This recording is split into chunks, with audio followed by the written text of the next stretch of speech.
Hello friends, அனைவருக்கும் இனிய வணக்கம். நான் உங்கள் விப்ரஜேஷ். ஆரோ ட்ரெண்ட் தமிழ் சேனலுக்கு உங்களை அன்புடன் மீண்டும் வரவேற்கிறேன். இன்னைக்கு நம்ம மீண்டும் டாடா டியாகோ ஃபேஸ் லிஃப்ட் கூட இருக்கும். லேட்டஸ்டான 2026 டாடா டியாகோ. இந்த வண்டி வந்து பார்த்தீங்கன்னா ஏற்கனவே நம்ம டாப் அண்ட் வேரியண்ட்டும் மிட் வேரியண்ட் பியூர் ப்ளஸ் வேரியண்ட்டும் ரிவ்யூ பண்ணியிருக்கோம். அதாவது பழைய டியாகோட ஒப்பிட்டு பார்க்கும்போது பல வகைகளில் இந்த வண்டியை வந்து டோட்டலாகவே ட்ரான்ஸ்ஃபார்ம் பண்ணியிருக்காங்க அப்படின்னு சொல்லலாம். காரணம் லுக்ஸ். நீங்கள் ஃபர்ஸ்ட் ஆஃப் ஆல் எடுத்தீங்கனாலே லுக்ஸே டோட்டலாகவே வேறு மாதிரி இருக்குது. ஒரு மினி ஆல்ட்ராஸ், மினி ஹேரியர், அந்த மாதிரி பல டிசைன் எலிமெண்ட்ஸ் வந்து இந்த வண்டிக்கு எடுத்து மிக்ஸ் பண்ணி சூப்பராக பண்ணியிருக்காங்க அப்படின்னு சொல்லலாம். சரியா? ஆனால் என்ட்ரி லெவல் பேஸ் வேரியண்ட் அதனுடைய ப்ரைஸிங் தான் அந்த வண்டியில் மிகப்பெரிய ஹைலைட்டாக இருக்குது இல்லையா? 4,69,000 அப்படிங்கிற இந்த எக்ஷோரூம் ப்ரைஸுக்கு உங்களுக்கு பெட்ரோல் டாடா டியாகோவுடைய பேஸ் வேரியண்ட் ஸ்மார்ட் வேரியண்ட் கிடைக்குதுங்க. இன்றைக்கி நம்ம கூட இருக்கிறது பேஸ் லெவல் ஸ்மார்ட் வேரியண்ட். இந்த வேரியண்ட்டில் என்னென்ன ஃபீச்சர்ஸ் உங்களுக்கு இந்த ப்ரைஸில் கொடுக்க முடியும் அதே தான் பார்க்க போகிறோம். சரியா? ஸோ பெட்ரோலோட எக்ஷோரூம் ப்ரைஸிங் நான் சொல்லிட்டேன். இதில் வந்து உங்களுக்கு ஐசிஎன்ஜி அதாவது சிஎன்ஜி ஆப்ஷனும் கிடைக்குதுங்க. அதனோட எக்ஷோரூம் ப்ரைஸிங் வந்து பார்த்தீங்கன்னா 5,79,000 அப்படிங்கிற எக்ஷோரூம் ப்ரைஸிங்க்கு வந்து ஐசிஎன்ஜி அதாவது ஸ்பிளிட் சிலிண்டர் சிஎன்ஜி சிஸ்டம் வந்து கொடுக்குறாங்க. ஸோ இந்த ப்ரைஸுக்கு இது வேல்யூ ஃபார் மணியா? இந்த ப்ரைஸுக்கு என்ன கொடுக்க முடியும் அப்படிங்கிறத பார்க்கலாம். ஸோ வாங்க, இந்த base level smart variant Tata Tiago 2026 model நமக்கு இன்றைக்கி ரிவ்யூக்கு வழங்கியிருக்கிறது சேலத்தை சேர்ந்த the true Sai works Tata motor showroom. முதல்ல அவங்களுக்கு எங்களுடைய மனமார்ந்த நன்றிகள். அதே மாதிரி நேரானவங்களுக்குமே எங்களுடைய தேங்க்ஸ் என்றைக்குமே இருக்குங்க. உள்ளே போகிற முன்னாடி இப்போ நான் கேட்குறதா, நம்ம சேனலுக்கு நீங்கள் புதுசாக இருந்தீங்கன்னா அவசியம் தயவுசெய்து சப்ஸ்கிரைப் பண்ணிக்கிங்க. ஏன்னா இதே மாதிரி எல்லா கார்ஸோடைய எல்லா வேரியன்ஸோடைய டீட்டெயில் ரிவ்யூஸ் தமிழில் நீங்கள் நம்ம சேனலில் டீட்டெயிலாக பார்க்கலாம். உங்களோட சப்போர்ட் தான் என்றைக்குமே எங்களுக்கு பெரிய மோட்டிவேஷனாக இருக்குது. அதனால் ப்ளீஸ் இந்த வீடியோவை லைக் பண்ணுங்கள், ஷேர் பண்ணுங்கள். மேலும் ஃபேஸ்புக், இன்ஸ்டாகிராம் அண்ட் ட்விட்டர்லையும் கூட ஃபாலோ பண்ணுறதுக்கு மறக்காதீங்க. இப்போ Tata Tiago smart base variant பார்த்துருவோமா?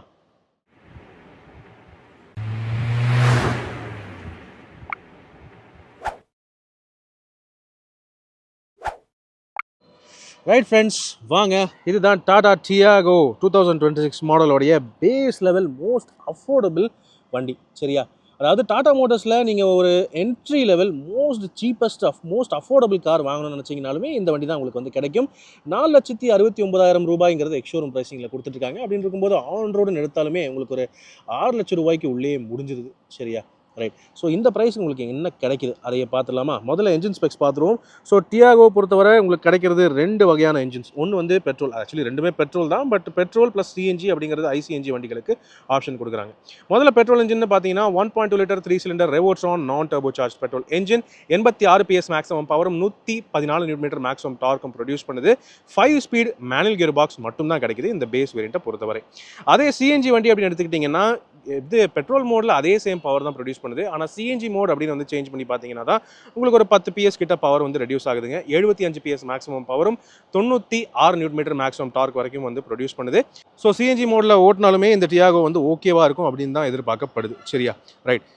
So இப்போது வண்டியோடைய லுக்ஸுக்குள்ளே போயிடுவோம். ரைட். லுக்ஸை பொறுத்தவரை பார்த்தீங்கன்னா நம்ம ஏற்கனவே mid variant pure plus review பண்ணியிருக்கோம். இந்த வண்டியும் பார்க்குறதுக்கு அந்த பியூர் ப்ளஸ் வேரியன்ட் மாதிரியே தான் இருக்குது. இன்னும் கொஞ்சம் ப்ரீமியமாக ஒரு மினி அல்ட்ரோஸ் மாதிரி கொண்டு வரணும் அப்படின்னு சொல்லிட்டு ப்ரீமியமாக மாற்றிட்டாங்க அப்படின்னு சொல்லலாம். ஃப்ரண்ட் ரொம்ப அக்ரெசிவாக இருக்குது. ஷார்ப்பான டிசைன் எலிமெண்ட்ஸ்லாம் நிறையா கொடுத்துருக்காங்க. முக்கியமாக இந்த ஹெட்லாம்போடைய டிசைன் நீங்கள் பார்க்கலாம். சிம்பிளாக இருந்தாலும் செம்ம ஷார்ப்பாக அப்படியே கிறிஸ்பாக நல்லா இருக்குது. அது அப்படியே அந்த கிரில்லோடு அப்படியே கனெக்ட் ஆகிற மாதிரி ரொம்ப நீட்டாக இருக்குது. ஒரு வகையில் Volkswagen போலோவை ஞாபகப்படுத்துது அப்படின்னு பல பேர் சொல்லியிருக்காங்க. ரைட். ஹெட்லாம்ப்னு பார்த்தீங்கன்னா இதில் உங்களுக்கு வந்து ஹாலோஜன் பல்புஸ் தான், உங்களுக்கு ப்ரொஜெக்டர்ஸ் கிடையாது, அதே மாதிரி எல்இடிஸும் கிடையாது. ஆனால் வித்தியாசமாக இண்டிகேட்டர்ஸுக்கு மட்டும் எல்இடி கொடுத்துருக்காங்க. பார்த்தீங்களா? அங்கே நிற்கிறாங்க டாடா மோட்டர்ஸ். ஏன் தெரில, அதுக்கு மட்டும் ஹாலோஜன் இல்லாமல் எல்இடிஸ் கொடுத்துருக்காங்க இண்டிகேட்டர்ஸ்க்கு. பட் ஸ்டில் பார்க்குறதுக்கு நல்லா இருக்குது. ஃப்ரண்ட்டில் நீங்கள் ஒட்டு மொத்தமாக பார்க்கும்போது நல்லாவே இருக்குது அப்படின்னு சொல்லலாம். ஒரு டியாகோ மாதிரி இல்லை, வேறு ஒரு ப்ரீமியமான வெஹிக்கிள் மாதிரி தான் இருக்குது. ரைட். அண்ட் ஏர்டாம் நீங்கள் பார்க்கலாம். கீழே ஒரு ஷார்ப்பான டிசைன், ஆல்மோஸ்ட் ஒரு எஸ்யூவி மாதிரி ஒரு பஞ்ச் மாதிரி டிசைன் எலிமெண்ட் வந்து கொடுத்துருக்காங்க. சில்வர் ஃபினிஷ் ஸ்கிட் பிளேட் முழுசாக இல்லை, பட் இந்த கீழே இருக்கிற அந்த எட்ஜ் வந்து பாடி கலரில் இப்படி வந்து ஷார்ப்பாக முடிகிற மாதிரி ஒரு டிசைன் கொடுத்துருக்காங்க. அண்ட் சைட்ஸில் இங்கே நீங்கள் பார்க்கலாம் ஏர் கர்டன்ஸ் மாதிரி எலிமெண்ட்ஸ் எல்லாமும் இருக்குது. ஓகே. ஆனால் இந்த வண்டியில் உங்களுக்கு ஃபாக் லேம்ப்ஸுக்கான ப்ரொவிஷனும் கொடுத்துருக்காங்க. ஸோ இந்த இடத்துல நீங்கள் இந்த ஸ்கொயர் இருக்குது பார்த்தீங்களா, ரெக்டாங்கிள், அதை நீங்கள் கட் அவுட் பண்ணி அக்சசரிஸில் ஃப்ரண்ட் ஃபாக் லேம்ப்ஸ் வந்து ஃபிட்டிங் பண்ணிக்கலாம். டாடா மோட்டர்ஸே அந்த அக்சசரிஸ் வந்து ப்ரொவைட் பண்ணுறாங்க. அதில் எந்த பிரச்சனையும் இல்லை. ரைட். அடுத்தது அப்படியே வந்து சைட்ஸுக்கு பார்த்தோம்னா இது ஒரு டிப்பிக்கல் டாடா டியாகோங்கிறது நம்ம எல்லாருக்குமே தெரியும். இது வந்து டாட்டாவுடைய இப்போதைக்கு most smallest car, most affordable car. சைட்லேருந்து பார்க்கும்போது டியாகோங்கிறது நல்லாவே தெரிஞ்சிடுங்க. ஓகே. பிளாட்ஃபார்மில் எந்த வகையான பெரிய மாற்றங்கள் அப்படின்னு சொல்ல முடியாது சைஸை பொறுத்தவரை. ஆனால் பிளாட்ஃபார்முடைய சேஃப்டி அண்ட் ஸ்ட்ரக்சர் அதில் பல மாற்றங்கள் நடந்திருக்கு. ஆனால் இது வந்து பேஸ் வேரியண்ட்டுங்கிறதுனால இதில் ESP ட்ராக்ஷன் கண்ட்ரோல், இல்லை, ஹில் ஹோல்ட் அசிஸ்ட் இல்லை. ஆனால் ABS with EBD, corner stability control மற்றும் 6 ஏர்பேக்ஸுங்கிறது ஸ்டாண்டர்டாக கிடைக்குது. ஓவரால் சைட் ப்ரொஃபைலை பொறுத்தவரை நம்ம வந்து பியூர் ப்ளஸ் வேரியண்ட்டுக்கும் இதுக்கும் பெரிய மாற்றங்கள் பார்க்க முடியாது. ஆனால் மாற்றங்கள்னு பார்த்தீங்கன்னா உங்களுக்கு கண்கூட தெரிகிறது இந்த ஓஆர்விஎம்ஸ் தான். இதில் உங்களுக்கு பாடி கலர்டு ஓஆர்விஎம்ஸ் இல்லை, பிளாக் தான் கொடுக்குறாங்க. இண்டிகேட்டர்ஸ் வந்து ஃப்ரண்ட் ஃபெண்டர்ஸில் இந்த மாதிரி ஹாலோஜன் இண்டிகேட்டர்ஸ் வந்து குட்டியாக கொடுத்துட்றாங்க. அண்ட் டோர் ஹேண்டில்ஸ் எல்லாமே பாடி கலரில் இல்லாமல் பிளாக் பிளாஸ்டிக்கில் தான் கிடைக்குது. இது நீங்கள் பார்க்கலாம், இதுதான் பழைய டைப் டோர் ஹேண்டில். சரியா, இந்த பட்டை டைப்பில் நார்மலாக வருது பாருங்கள். ஏன்னா இதுக்கு மேலே இருக்கக்கூடிய எந்த வேரியண்ட்டில் நீங்கள் எடுத்தாலுமே அந்த டோர் ஹேண்டில் பார்க்குறதுக்கு இன்னும் கொஞ்சம் கேர்வ்டாக, இன்னும் கொஞ்சம் திக்காக, இன்னும் தடியாக வரும். இது பேஸ் வேரியண்ட்டுங்கிறதுனால இதில் இந்த பழைய டோர் ஹேண்டிலே விட்டு வச்சுட்டாங்க அப்படின்னு நினைக்கிறேன். சரியா, அது ஒன்று தான் வந்து ஸ்ட்ரக்சர்லி எனக்கு தெரிஞ்சு இதுக்கு மேலே இருக்கக்கூடிய வேரியண்ட்ஸ்க்கும் இந்த வேரியண்ட்டுக்கும் இருக்கிற மாற்றங்கள் அப்படின்னு நான் நினைக்கிறேன். ரைட், அதுக்கப்புறம் நீங்கள் இந்த வீல் ஆர்ச்சஸ் பார்க்கலாம். பேஸ் வேரியண்ட்டாக இருந்தாலும் எஸ்யூவி மாதிரி இந்த வீல் ஆர்ச் கிளாடிங்லாம் கொடுத்துருக்காங்க. ஆனால் டயர் சைஸை பொறுத்தவரை இது வந்து மீறி எல்லா வேரியண்ட்ஸை விட சைஸ் கம்மி தான். சரியா, 13 இன்ச் டயர் தான் வந்து கொடுக்குறாங்க. சைஸ் எங்கே, எஸ் அங்கே நீங்கள் பார்க்கலாம், 155/80 R13. Okay, 13 inch actual tyres தான் இந்த வேரியண்ட்டில் உங்களுக்கு வந்து கிடைக்குது. எல்லாமே டியூப்லெஸ் டயர்ஸ் தான், இட்ஸ் நாட் அ வரி. மேலும் பிரேக்ஸை பொறுத்தவரை ஃப்ரண்ட்டில் டிஸ்க் பிரேக்ஸ் இருக்குது, ரியரில் ட்ரம் பிரேக்ஸ் இருக்குது, ஏபிஎஸ் வித் இபிடி, கூடவே வந்து உங்களுக்கு கார்னர் ஸ்டெபிலிட்டி கண்ட்ரோல், அந்த மாதிரி சேஃப்டி ஃபீச்சர்ஸ் எல்லாம் ஸ்டாண்டர்டாக கொடுத்துட்டாங்க. அதில் எந்த கவலையும் இல்லை. அதுக்கப்புறம் பேஸ் வேரியண்ட்டாக இருந்தாலும் இந்த சி பில்லருக்கு இந்த இடத்துல இந்த சின்ன ஒரு ஸ்டிக்கரிங் வந்து பார்க்குறதுக்கு அட்ராக்டிவாக இருக்குது. நைஸ். ரூஃப் ஆண்டனாக்கு ப்ரொவிஷன் மட்டும்தான் கொடுத்துருக்காங்க. நீங்கள் தான் ஆக்சசரிஸில் ஃபிட்டிங் பண்ணுற மாதிரி இருக்கும் ஆடியோ சிஸ்டம் ஃபிட்டிங் பண்ணும்போது. தென் பின்புறம் வந்து பார்த்தீங்கன்னா தான் இந்த வண்டியோடைய லுக் டிரான்ஸ்ஃபார்மேஷன் உங்களுக்கு வந்து நல்லாவே தெரியும். காரணம் பின்னாடியிலேருந்து பார்க்கும்போது ஒரு மினி ஹேரியர் மாதிரி இருக்குது. அதையே நான் ஆக்சுவலி பல தடவை சொல்லிகிட்டே இருக்கேன். காரணம் எனக்கு வந்து இந்த வண்டியை பார்க்கும்போது ஹேரியர் தான் ஞாபகம் வருது. இந்த எல்இடி டெயில் லேம்ப்ஸ் எலிமெண்ட்ஸ் வந்து பரவாயில்ல, பேஸ் வேரியண்ட்லேயுமே கொடுத்துருக்காங்க. அதாவது ரெட் எரியுது பார்த்தீங்களா, அது ரெட்டு வந்து எல்இடி. இண்டிகேட்டர்ஸ் வந்து உங்களுக்கு ரியரில் பல்பு தான் கொடுத்துருக்காங்க, எல்இடிஸ் கிடையாது. பட் இருந்தாலும் பார்க்குறதுக்கு அட்ராக்டிவாக இருக்குது. ஓகே, தென் இந்த 2 டெயில் லேம்ப்ஸும் கனெக்ட் பண்ணுற மாதிரி இந்த ரீசைக்கிள்டு பிளாஸ்டிக் மாதிரி ஒரு ஃப்ராக்சல் மெட்டீரியல் அது கனெக்ட் ஆகுது, பிளாக் கலரில் ஸ்ட்ரிப்பு. டியாகோ அப்படிங்கிற பிராண்டிங் சென்டரில் உங்களால் பார்க்க முடியும். ரிவர்ஸ் லேம்புங்கிறது பம்பரில் கீழே அடியில் கொடுத்துருக்காங்க. 2 பார்க்கிங் சென்சர்ஸ் எல்லா வேரியண்ட்ஸ்க்கும் ஸ்டாண்டர்டாக கிடைக்குது. ரிஃப்ளெக்டர் ஸ்ட்ரிப்ஸ் எல்லாம் பின்னாடி கொடுத்துருக்காங்க. Rear windshield, wiper, washer, defogger எல்லாமே நமக்கு டாப் வேரியண்ட்ஸில் கிடைக்குது. டீஃபாகருங்கிறது நமக்கு பியூர் ப்ளஸ் வேரியண்ட்லேருந்து கிடைக்கும். ஆனால் பேஸ் வேரியண்ட்டில் அந்த ஃபீச்சர்ஸ் எதுவும் கிடையாது. ஸோ வண்டி எல்லா ஆங்கிலையுமே பார்க்கும்போதுமே நல்லாவே இருக்குது. ஒரு பேஸ் வேரியண்ட் அப்படின்னு பார்த்தா தெரியாது. நீங்கள் வீல் கவர்ஸ், அலா வீல்ஸ் எல்லாம் போட்டிங்கன்னா ஒன்றுமே தெரியாது, நல்லாயிருக்கும். இப்போ அடுத்து கேபினுக்குள்ளே போய் பார்ப்போமா? ரைட் ஃபோக்ஸ், வாங்க இந்த டாடா டியாகோ ஸ்மார்ட் வேரியண்ட்டோட இன்டீரியர் பார்த்துடலாம். அதுக்கு முன்னாடி கீ பார்த்துடலாம். ஸோ கீ பொறுத்தவரை பேஸ் வேரியண்ட்டுங்கிறதுனால எதிர்பார்த்த மாதிரியே உங்களுக்கு வந்து ரிமோட் சென்ட்ரல் லாக்கிங் கிடையாது. இந்த பழைய டாடா நான் ரிமோட் கீ தான் உங்களுக்கு வந்து கிடைக்குது. ஓகே, பட் இதே ஃப்ளாட் கீயாக தான் கொடுக்குறாங்க. இது பழைய இண்டியா டைப் கீ கிடையாது. சரியா, ஸோ இதில் இன்னொரு விஷயம் என்னென்னா உங்களுக்கு வந்து ரிமோட் சென்ட்ரல் லாக்கிங் இல்லைங்கிறது வேறு விஷயம். ஆனால் மேனுவல் சென்ட்ரல் லாக்கிங்கே கிடையாதுங்கிறது இன்னொரு விஷயம். சரியா, இப்போ நான் வண்டியை டிரைவர் டோர் மட்டும் லாக் பண்ணுறேன். ஓகே, டிரைவர் டோர் லாக் ஆகிடுச்சு. ஆனால் ரியர் டோர் திறந்து தான் இருக்குது. ஸோ மேனுவல் சென்ட்ரல் லாக்கிங் கூட கிடையாது. நீங்கள் வண்டியை எடுத்துட்டிங்கன்னா ரிமோட் சென்ட்ரல் லாக்கிங்கோட சேர்த்து சென்ட்ரல் லாக்கிங்குமே நீங்கள் இன்ஸ்டால் பண்ணுற மாதிரி இருக்கும். அது ஒரு கவனிக்க வேண்டிய விஷயம். அடுத்தபடியாக இன்டீரியர் அப்படின்னு பார்த்தீங்கன்னா ஆக்சுவலி ஒரு பேஸ் வேரியண்ட் மாதிரியே இல்லை. And interior look and feel நல்லா இருக்குன்னு சொல்ல முடியும். ஃபீச்சர்ஸ் இருக்கோ இல்லையோ, லுக் அண்ட் ஃபீல் நல்லா இருக்குது அப்படின்னு சொல்லலாம். ஃபர்ஸ்ட் நீங்கள் பார்க்கலாம், நம்ம பியூர் ப்ளஸ் வேரியண்ட்டில் பார்த்த மாதிரியே ஆக்சுவலி டாப் அண்ட் வேரியண்ட் மாதிரியே இந்த டெனிம் ஃபேப்ரிக் மெட்டீரியலுங்கிறது டேஷ்போர்டுடைய முழு அகலத்துக்குமே வந்து கிடைக்குது. அது மட்டும் இல்லாமல் டோர் பேட்லேயுமே நீங்கள் பார்க்கலாம், முழங்கை வைக்கிற இடம் அண்ட் இந்த இடம் ஃபுல்லாகவே பார்ஷியலாக ஃபேப்ரிக்கில் வந்து ரேப்பிங் பண்ணியிருக்காங்க. நார்மலாக ஒரு பேஸ் வேரியண்ட்டில் இந்த மாதிரி விஷயங்கள் கிடைக்கவே கிடைக்காது, அதுவும் இந்த ஹேட்ச்பேக் கேட்டகரியில். சரியா, ரைட். தென் இன்னொரு விஷயம் நீங்கள் கவனிக்கலாம், இதில் உங்களுக்கு பவர் விண்டோஸ் கிடையாது. இந்த ஆம்ரெஸ்ட்னால தடியாக அதே மாதிரி தான் இருக்குது. டாப் அண்ட் வேரியண்ட்டில் வர மாதிரி, மிட் வேரியண்ட்டில் வர மாதிரி அதே மாதிரி தான் இருக்குது. ஆனால் இங்கே நீங்கள் பார்க்கலாம், எந்த கண்ட்ரோல்ஸுமே கிடையாது. இது வெறும்னா ஒரு ஃப்ளாட்டான ஒரு பேனலாக தான் இருக்குது. நீங்கள் கை வைக்கிறதுக்கு மட்டும்தான் உதவும். காரணம் இதில் உங்களுக்கு வந்து சுத்தர விண்டோ தான் கிடைக்குது உங்களுக்கு. சரியா, ரைட்.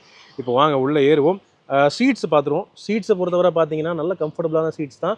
போல்ஸ்ட்ரிங் நல்லா இருக்குது. சைட் போல்ஸ்ட்ரிங் டைஸை போட்டு இம்ப்ரூவ் பண்ணியிருக்காங்க, அதெல்லாம் நல்லாவே இருக்குது. டியூவல் டோன் ஃபினிஷில் பிளாக் அண்ட் கிரே அப்படிங்கிற காம்பினேஷனில் கொடுக்குறாங்க. ஆனால் அட்ஜஸ்டபிள் ஹெட்ரெஸ்ட் எந்த வேரியண்ட்ஸ்லையுமே கிடையாது. டாப் அண்ட் வேரியண்ட்லையுமே அட்ஜஸ்டபிள் ஹெட்ரெஸ்ட் இல்லைங்கிறது நம்ம ஏற்கனவே டாப் அண்ட் வேரியண்ட்டில் பார்த்துட்டோம். மேலும் பேஸ் வேரியண்ட் இருக்கும்போது உங்களுக்கு வந்து டிரைவர் சீட் ஹைட் அட்ஜஸ்ட்மெண்ட் கிடைக்கிறது கிடையாது. அதுவும் உங்களால் கவனிக்க முடியும். சரியா, உள்ளே உட்காருவோம். உள்ளே உட்கார்ந்து பார்த்தோம்னா தான் நிறைய விஷயங்கள் ட்விஸ்ட்டுக்கு மேலே ட்விஸ்ட்டாக வச்சுருக்காங்கங்கிறது நமக்கு தெரியும். ஓகே, முதல் விஷயம் நான் ஏற்கனவே சொன்ன மாதிரி இந்த வண்டியில் உங்களுக்கு வந்து ஆடியோ சிஸ்டம் இல்லை. ஆக்சுவலி இதுக்கு அடுத்து வரக்கூடிய பியூர் வேரியண்ட்லேயுமே ஆடியோ சிஸ்டம் கிடையாது. அதுக்கு பதிலாக இந்த இடத்துல ஒரு சின்ன ஒரு க்ரிவைஸ் ஒன்று கொடுத்துருக்காங்க.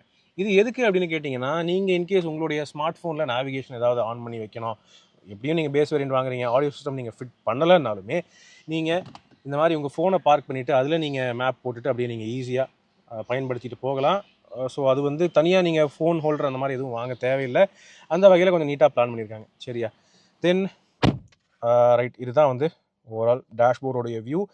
ஆக்சுவலி நல்லா இருக்குங்க. அந்த லேயர்டு தீம், அந்த ஜாமெட்ரிக் தீம்ஸ் எல்லாம் கொஞ்சம் நல்லா பண்ணியிருக்காங்க. டியூவல் டோன் ஃபினிஷுங்கிறது பேஸ் வேரியண்ட்லேயுமே கிடைக்குது. இது ஆக்சுவலி சர்ப்ரைசிங்கான ஒரு விஷயமா இருக்குது. வருத்தம் என்னென்னா உங்களுக்கு வந்து ரிமோட் சென்ட்ரல் லாக்கிங் இல்லை. அது ஒன்று தான் வருத்தம்.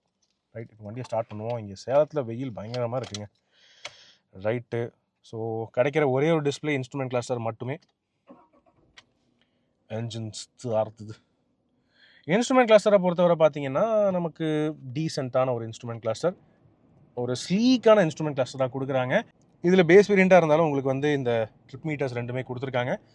அதெல்லாம் கண்ட்ரோல் பண்ணுறதுக்கு ஸ்டீரிங் ரைட் சைடில் இந்த ஒரே ஒரு சுவிட்ச் மட்டும்தான் இருக்குது. ஸ்டீரிங்கில் வேறு சுவிட்சே கிடையாது. இது ஒன்று தான் சுவிட்ச். ரைட், இதில் ட்ரிப் மீட்டர் ஏ ஆவரேஜ் மைலேஜோட, ட்ரிப் மீட்டர் பி இன்ஸ்டன்டேனியஸ் இது வந்து ஆவரேஜ் ரேஞ்சு எல்லாமே இருக்குது. பரவாயில்ல. மீதி எல்லாமே உங்களுக்கு டாக்கோமீட்டர் இருக்குது. ஸ்பீடோமீட்டர் வந்து டிஜிட்டல் சென்டரில் கொடுத்துருக்காங்க. மேலே இது இன்ஸ்டன்டேனியஸ் எஃபிஷியன்சிக்கான மீட்டர். ரைட் சைடில் உங்களுக்கு வந்து engine temperature gauge and fuel tank gauge எல்லாமே வந்துடுது. போதும். அதுக்கப்புறம் ஸ்டியரிங்னு பார்த்தீங்கன்னா இங்கே உங்களுக்கு டில்ட் அட்ஜஸ்டபிள் ஸ்டியரிங் வீல் தான். அது எல்லா வேரியண்ட்லையுமே சேமாக தான் வருது. ஆனால் அந்த ஸ்டியரிங்கில் ரொம்ப கீழே இறக்கிட்டீங்கன்னு வைங்களேன், என்னுடைய கண் பார்வையிலேருந்து பார்க்கும்போது இன்ஸ்ட்ருமெண்ட் கிளஸ்டர் மறைஞ்சிருது. கொஞ்சம் ஸ்டியரிங்கை மேலே ஏற்றி வச்சா தான் கிளஸ்டர் தெரியுது. ஸோ அதை மட்டும் நீங்கள் பார்த்துக்கங்க. ரைட், தென் அதுக்கப்புறம் இங்கே ஓஆர்விஎம்ஸ் வந்து கம்ப்ளீட்லி மேனுவல் தான். அதில் எந்த வகையிலையுமே ஆட்டோமேட்டிக்கு பவர் அட்ஜஸ்ட்மெண்ட் அப்படிங்கிறதுக்கான விஷயமே கிடையாது. நீங்கள் இப்படி குச்சி வச்சு தான் அட்ஜஸ்ட் பண்ணுற மாதிரி இருக்கும். பட் குச்சி கொடுத்துருக்காங்களே, அதுவே ஒரு நல்ல விஷயம்தான். இதில் இன்னொரு சின்ன ஒரு சங்கடம் நான் வந்து பார்த்தேன். அதாவது டிசைன் ரீதியாக நல்லா இருக்குது, ஆனால் அந்த ஃபங்க்ஷன்லாம் யூஸ் பண்ணும்போது கொஞ்சம் இடையூறாக இருக்குதுன்னு சொல்லலாம். அந்த விஷயம் என்னென்னு பார்த்தீங்கன்னா இந்த ஆம்ரெஸ்ட் தான். இப்போ ஸ்டியரிங் இங்கே இருக்குது, இங்கே ஆம்ரெஸ்ட் இருக்குது. இப்போ விண்டோ நான் இறக்கணுன்னு இருக்கும்போது இந்த கேப்புக்குள்ளே கையை விட்டு இங்கே அடியில் இப்படி கொஞ்சம் ட்விஸ்ட் பண்ணி இப்படி நீங்கள் சுற்றுற மாதிரி இருக்கும். சுற்றும் போதுமே என்னுடைய கை வந்து இந்த ஆம்ரெஸ்ட்டில் இடிக்குது. சரியா? ஸோ இது அவ்வளோவா ரொம்ப கன்வீனியண்ட்டாக இல்லை. ரைட், இது என்னை பொறுத்தவரை இன்னும் கொஞ்சம் பெட்டராக டிசைன் பண்ணியிருக்கலாம். அட்லீஸ்ட் பேஸ் மாடலுக்கு இந்த ஆம்ரெஸ்ட்டை கொஞ்சம் தடியாக இல்லாமல் சைஸு கம்மி பண்ணியிருக்கலாங்கிறது என்னுடைய ஒரு அபிப்பிராயம். ஏன்னா இங்கே நீங்கள் பார்க்கலாம், ரைட், ஒவ்வொருத்தையும் டும்முன்னு என்னுடைய கட்டை விரல் வந்து இடிக்குது ஆம்ரெஸ்ட்டில். அது மட்டும் எனக்கு ஒரு இடையூறாக இருக்குது. ஏன்னா அந்த டோர்லேயும் நீங்கள் பார்க்கலாம், கோ டிரைவருக்குமே அதே பிரச்சனை தான் வரப்போகுது. ஆம்ரெஸ்ட் வந்து கையில் இடிக்கும் இந்த மேனுவல் விண்டோவை யூஸ் பண்ணும்போது. ஓகே, மற்றபடி வேறு எந்த கம்ப்ளைண்ட்டும் இல்லைங்க. பரவாயில்லையா இருக்குது. உங்களுக்கு ஏசி வென்ட்ஸ் எல்லாம் நல்லாவே ஸ்கொயராக சென்டரில் கொடுத்துருக்காங்க. நல்லாவும் இருக்குது. ஃபிட் அண்ட் ஃபினிஷ் குவாலிட்டியில் நல்லா இம்ப்ரூவ்மெண்ட் வந்து பண்ணியிருக்காங்க. இங்கே ஃபிட் அண்ட் ஃபினிஷ் பேனல்ஸ் எல்லாம் நீங்கள் பார்க்கலாம். கேப்ஸ் எல்லாம் ஓரளவுக்கு யூனிஃபார்மாக நல்லா இருக்குது. ஏசி மேனுவல் ஏசி தான், பட் கூலிங் நல்லாவே இருக்குது. இந்த வெயிலையுமே நீங்கள் ஒரு 3வது லெவலில் வச்சுட்டிங்கனாலுமே இல்லை 2வது லெவலில் வச்சிங்கனாலுமே நல்ல கூலிங் கிடைக்குது. Simple to use. Okay, hazard button இங்கே சென்டரில் கொடுத்துருக்காங்க. அண்ட் இங்கே வந்து ஃபோன் ஸ்டோரேஜுக்கு நல்ல தாராளமாக 2 ரப்பரைஸ்டு ட்ரேயே கொடுத்துருக்காங்க. நீங்கள் வச்சாலுமே ஃபோன் வழுக்கிட்டுலாம் போகாது. காரணம் இது ரப்பர் தான். ரைட், அண்டு மேனுவல் கியர் பாக்ஸோடைய லீவர் கொஞ்சம் பேசிக்காக இருக்குது. பேஸ் வேரியண்ட்டுங்கிறதுனால இதில் உங்களுக்கு குரோமோ பியானோ பிளாக்கோ வர்றது கிடையாது. ஆனால் ரவுண்டாக அழகாக இருக்குது பார்க்குறதுக்கு. ஸ்லிக்காகவும் நல்லாவும் இருக்குது இங்கே யூஸ் பண்ணுறதுக்கு. ஓகே, இந்த வண்டியில் ஏற்கனவே கிளச்சுங்கிறது செம்ம லைட்டு தான்.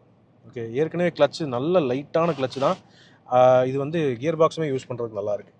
சென்டர் கன்சோல் யூஸ்வலாக நல்லாவே இருக்குன்னு சொல்லலாம். இங்கே நீங்கள் பார்க்கலாம், உங்களுக்கு வந்து தனியாக 2 கப் ஹோல்டர்ஸ் கொடுத்துருக்காங்க.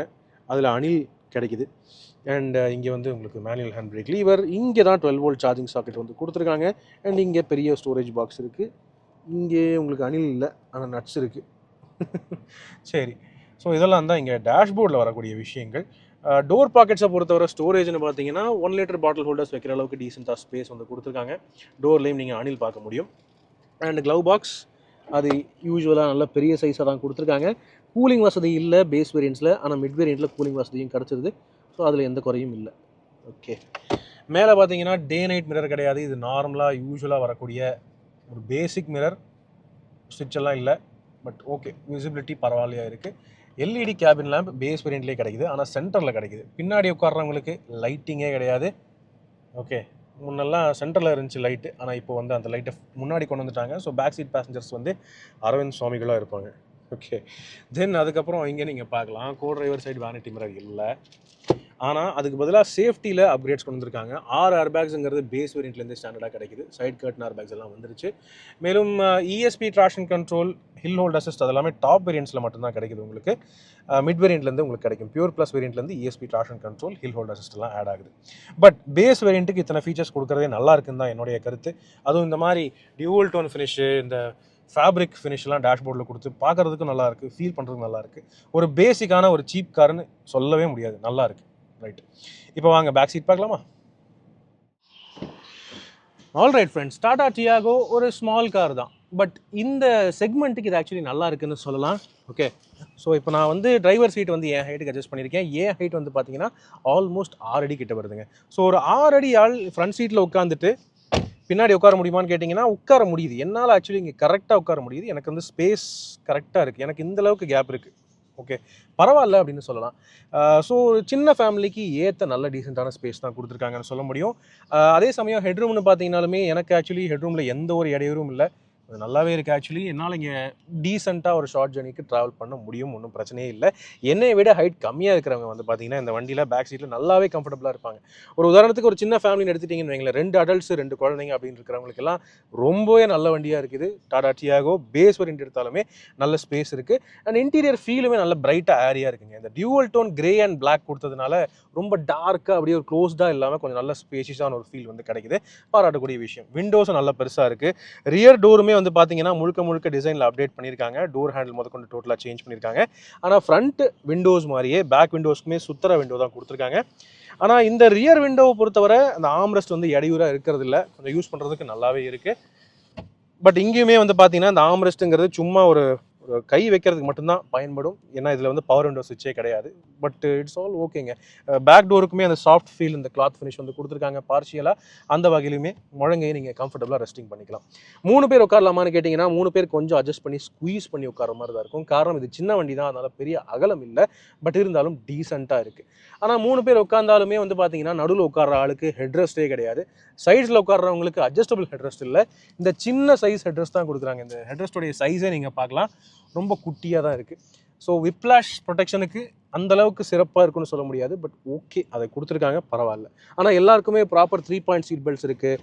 Isofix child seat mounts back சீட்ஸுமே கொடுத்துருக்காங்க. 6 ஏர்பேக்ஸுங்கிறது சைட் கர்டன் ஏர்பேக்ஸ் இங்கே சைட்லேயும் வந்துருது. மேலும் ABS EBD எல்லா ஃபீச்சர்ஸுமே சேஃப்டி ஃபீச்சர்ஸை பொறுத்தவரை டீசெண்டாக இருக்குன்னு சொல்லலாம். மிஸ்ஸிங் ஆகிற சேஃப்டி ஃபீச்சர்ஸ்னு பார்த்தீங்கன்னா ESP traction control, hill hold assist இந்த வேரியண்ட்டில் இல்லை. மேலும் ரிமோட் சென்ட்ரல் லாக்கிங் இந்த வேரியண்ட்டில் இல்லை. ஆனால் மற்றபடி உங்களுக்கு பார்த்தீங்கன்னா ரிவர்ஸ் பார்க்கிங் சென்சர்ஸ் கிடச்சிது. ஸோ ஓகே அப்படின்னு சொல்லலாம். இப்போ வாங்க லக்கேஜ் ஸ்பேஸ் பார்ப்போமா. ஃபைனலாக லக்கேஜ் ஸ்பேஸ்ன்னு பார்க்கும்போது ஆக்சுவலி பூட் ஏரியா ஓப்பன் பண்ணுறதுக்கு டிரைவர் கிட்ட இருக்கிற இந்த லீவரை ஓப்பன் பண்ணி தான் ஆகணும், வேறு வழியே இல்லை. நீங்கள் ரிமோட்லலாம் ஆக்சஸ் பண்ண முடியாது. சரியா? அப்படி பூட்டை திறந்து பார்த்தோம் என்றால் இப்படி இருக்குங்க லக்கேஜ் ஸ்பேஸ். ஸோ எந்த வேரியண்ட்டாக இருந்தாலுமே பெட்ரோல் வெர்ஷன் டாடா டியாகோவில் 242 லிட்டர் வரைக்கும் லக்கேஜ் ஸ்பேஸ் உங்களுக்கு வந்து கிடைக்குது. ஸோ ஒரு 4 பேருடைய ஃபேமிலியோடைய லக்கேஜ் ஈஸியாக இந்த இடத்துல வச்சுட்டு போகலாம். அதில் எந்த ஒரு இடவரும் இருக்க போகிறதில்ல. நல்ல ஸ்பேஷியஸாக இருக்குது அப்படின்னு சொல்லலாம். ஆனால் 300 லிட்டர் வரைக்கும்லாம் எதிர்பார்க்க முடியாது. டீசெண்டாக இருக்குது, பரவாயில்ல.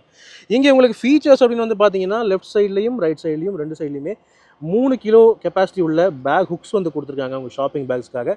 ஆனால் பூட் லேம்ப் வந்து டாப் அண்ட் வேரியண்ட்லேயே கிடையாது. அது நீங்கள் வேணும்னா ஆக்சசரிஸில் வேணால் ஃபிட்டிங் பண்ணிக்கலாம். சரி, அதே மாதிரி பார்சல் ட்ரே ஷெல்ஃபுமே நமக்கு மிட் வேரியன்ட்ஸ்லையும் பேஸ் வேரியண்ட்லையும் வர்றது கிடையாதுங்க. வராத இன்னொரு விஷயம் என்ன சொல்லிட்டுங்களா, சர்ப்ரைஸ் என்னன்னு பார்ப்போமா. ஸ்டெப்னி கிடையாதுங்கோ. ஏன் தெரியலைங்க, பேஸ் வேரியண்ட்டில் ஸ்டெப்னியை தூக்கிட்டாங்க. ஆக்சுவலி இந்த இடத்துல தாராளமாக ஸ்டோரேஜுக்கு நீங்கள் யூஸ் பண்ணிக்கலாம். அந்தளவுக்கு பேன் ஸ்டோரேஜ் இருக்குது. சின்ன லக்கேஜ் எதனாலும் நீங்கள் வச்சுக்கலாம், பிரச்சனை இல்லை. ஆனால் ஸ்பேர் வீலை தூக்கிட்டாங்க. எனக்கு அப்போவே சந்தேகம் வந்துச்சு, இந்த டயர் பங்க்சர் ரிப்பேர் கிட்ட கொடுத்துருக்காங்களே, ஸ்டெப்னி இருக்கோ இல்லையோன்னு யோசித்தேன். ஆனால் நினச்ச மாதிரியே பார்த்தீங்கன்னா டயர் பங்க்சர் ரிப்பேர் கிட்ட கொடுத்துட்டு ஸ்டெப்னியை தூக்கி விட்டார்கள். ஸோ ஒரு சின்ன வருத்தம். பட் சிஎன்ஜி வண்டி அப்படின்னு எடுத்துக்கிட்டிங்கன்னா உங்களுக்கு அதுலேயும் ஸ்டெப்னி இல்லைன்னு தான் நினைக்கிறேன். ஆனால் வந்து சிஎன்ஜி வண்டியை பொறுத்தவரை லக்கேஜ் ஸ்பேஸ் உங்களுக்கு 200 லிட்டர் வரைக்கும் கெப்பாசிட்டி கிடைக்கும். காரணம் ஃப்ளோருக்கு அடியில் ஒரு சிங்கிள் சிஎன்ஜி டேங்கை 2ஆக ஸ்ப்ளிட் பண்ணி ஃப்ளோருக்கு அடியில் பேக் பண்ணியிருப்பாங்க. ஸோ லக்கேஜ் ஸ்பேஸில் பெரிய காம்ப்ரமைஸ் கிடையாது சிஎன்ஜி வண்டியாக இருந்தாலுமே. ஆனால் ஸ்பேர் வீல் பேஸ் வேரியண்ட்டுக்கு வர்றது கிடையாது. அது ஒரு உறுதியான ஃபேக்டாக இருக்குது. தென் இந்த ரியர் சீட்ஸ் ரெண்டையுமே நீங்கள் வந்து ஓரளவுக்கு ஃபோல்டு பண்ணிக்கலாம். ரொம்ப ஃப்ளாட்டாக ஃபோல்ட் ஆகாது. ஸோ இந்த அளவுக்கு நீங்கள் ஃபோல்டு பண்ணிக்கலாம். அப்படி அடிஷ்னல் லக்கேஜ் இருக்குது அப்படின்னா அந்தளவுக்கு ஃபோல்ட் பண்ணிவிட்டு சீட்டு மேலேயே கொஞ்சம் அட்ஜஸ்ட் பண்ணி லக்கேஜை வச்சுட்டு போகிற மாதிரி இருக்கும். அந்தளவுக்கு ஓகேவான ஃப்ளெக்சிபிலிட்டி வந்து கொடுத்துருக்காங்க. ரைட், இதுதான் டாடா டியாகோ பேஸ் மாடலோடைய லக்கேஜ் ஸ்பேஸ், ஃப்ளெக்சிபிலிட்டி, ஸ்டெப்னி, இந்த மாதிரி விஷயங்கள். இப்போ வாங்க இந்த வண்டியோடைய வேல்யூ, இந்த வண்டி யாருக்கு செட் ஆகும், இதில் என்ன பாசிட்டிவ்ஸ் இருக்குது, அதெல்லாம் வந்து பேசிடலாம். எஸ் ஃப்ரெண்ட்ஸ், இதுதான் டாடா டியாகோ புது மாடலோடைய பேஸ் லெவல் ஸ்மார்ட் வேரியன்ட். என்னை பொறுத்தவரை இது ஆக்சுவலி நல்லா இருக்குங்க. ஒரு என்ட்ரி லெவல் காருக்கு எதிர்பாராத விதமாக இன்டீரியர் வந்து ஆக்சுவலி நல்லாவே இருக்குங்க. இது நீங்கள் எடுத்துகிட்டு எப்படி வேணாலும் நீங்கள் வந்து ஓவியம் வரைஞ்சிக்கலாம், எப்படி வேணாலும் நீங்கள் கஸ்டமைஸ் பண்ணிக்கலாம். காரணம் வண்டியில் வரக்கூடிய பேசிக் விஷயங்கள் நல்லா கொடுத்துருக்காங்க. நல்ல 1.2 லிட்டர் என்ஜின் உங்களுக்கு வந்து கிடைக்குது. கூடவே டீசெண்டான ஸ்பேஸ் இருக்குது. இன்டீரியர் டேஷ்போர்டில் இந்த வேரியண்ட்லையுமே சாஃப்ட் ஃபீல் மெட்டீரியல்லாம் கொடுத்துருக்காங்க. என்ன உங்களுக்கு எக்ஸ்ட்ரா ஃபீச்சர்ஸ் தான் கிடையாது, தவிர உங்களுக்கு சேஃப்டி ஃபீச்சர்ஸ் ரீதியாக எல்லாமே கவரும் பண்ணிட்டாங்க. 6 ஏர்பேக்ஸ் முதற்கொண்டு எல்லாமே உங்களுக்கு வந்து கிடச்சிருது. வண்டி ஓட்டம் நல்ல பெப்பியாக ஜிப்பியாக இருக்குங்கிறது ஜென்ரலான ஃபீட்பேக்காக இருக்குது டாடா டியாகோ பொறுத்தவரை. ஸோ நல்ல ஓவரால் ஒரு என்ட்ரி லெவல் சின்ன ஃபேமிலி பேக்கேஜாக இருக்குங்கிறது என்னுடைய கருத்து. 100% வேல்யூ ஃபார் மணிங்கிறது என்னால் தாராளமாக சொல்ல முடியும். உங்களுடைய கருத்துக்கள் என்னங்கிறது தாராளமாக கீழே கமெண்ட் செக்ஷனில் பகிர்ந்துக்கங்க. இப்போதைக்கு உங்களிடமிருந்து விடைபெறுவது அன்புடன் விப்ரஜேஷ். மேலும் பல வீடியோக்களில் சந்திப்போம். நன்றி, வணக்கம்.